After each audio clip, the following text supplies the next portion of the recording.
You've seen your face in the mirror. You felt your heart beating. And when you're breathing hard, you've even felt your lungs.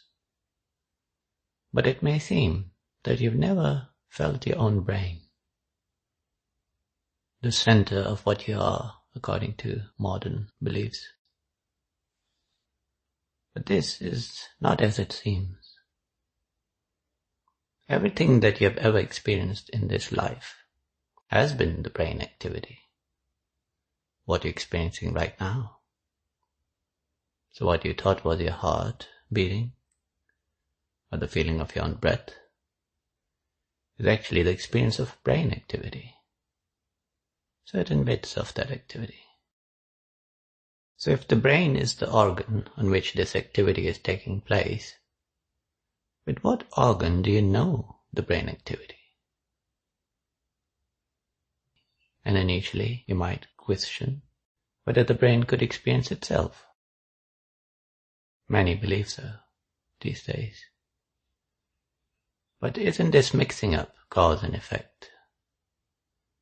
If the brain is the medium on which brain activity takes place, the substrate, it is part of the cause. The activity is the effect.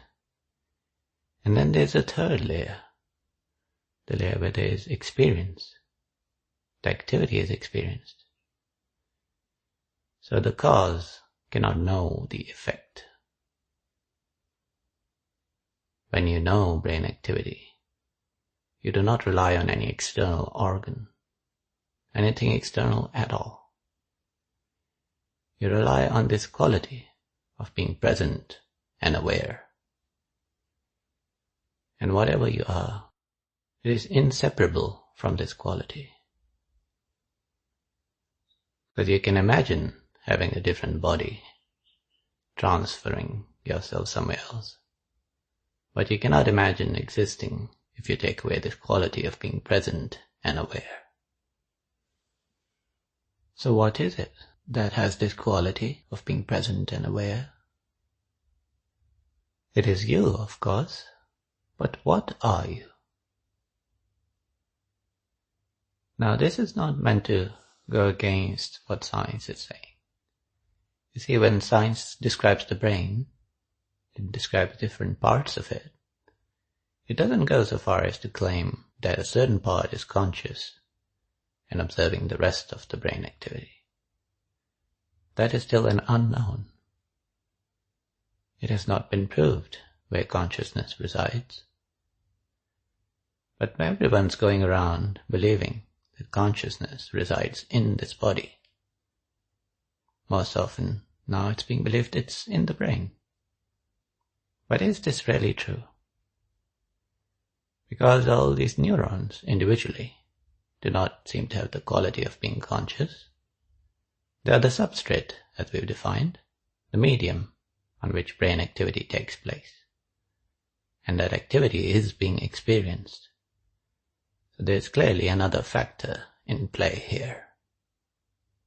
And to make this clearer, you've got to take yourself out of the picture. Take out your individual self from the picture. And then consider. Say you see a flock of birds flying in the sky. Just consider the flock of birds. Clearly there are different birds there, different brains in there. And each bird has its associated stream of experience. So the brain activity in each case is giving rise to a subjective world. And each subjective world depends on the instrument of observation. A bird's world will be quite different to a human world. Birds can see in ultraviolet, so the colors will be quite different. They can hear frequencies humans cannot hear. So there'll be two kinds of sounds, music. And of course the thoughts and range of experience themselves will be quite different. But underlying all these subjective worlds, there is a common factor. Because it cannot be denied that all these birds in this flock are equally conscious. that each brain activity is giving rise to a subjective world or a mind. And it is that world, that mind being observed. And that common factor which allows for experience to arise is consciousness. It's a factor that is built into the nature of reality. It's not inside any particular body or brain. It is what allows brain activity to be experienced. But the term consciousness is used in a few different ways, which makes it a bit ambiguous and confusing. There's also consciousness, the state where there is experience. So let's call this common factor simply sentience. Where there is sentience, only then there can be the state of experience. And even if the brain goes to sleep, the activity subsides, and experience is not there, sentience is still there.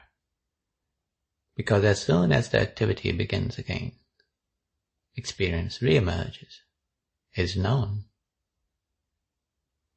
So now, bring yourself back into the picture. What is your role here in this life? Are you not the one experiencing all this? What you're experiencing is the brain activity. So you are the sentience here, quite clearly. And the rest is just what is being observed through this instrument of this body and mind. And if you look at it this way, see, at the very core of the mind is this sense of being, the sense of existence. That's always there as the basis of all experience.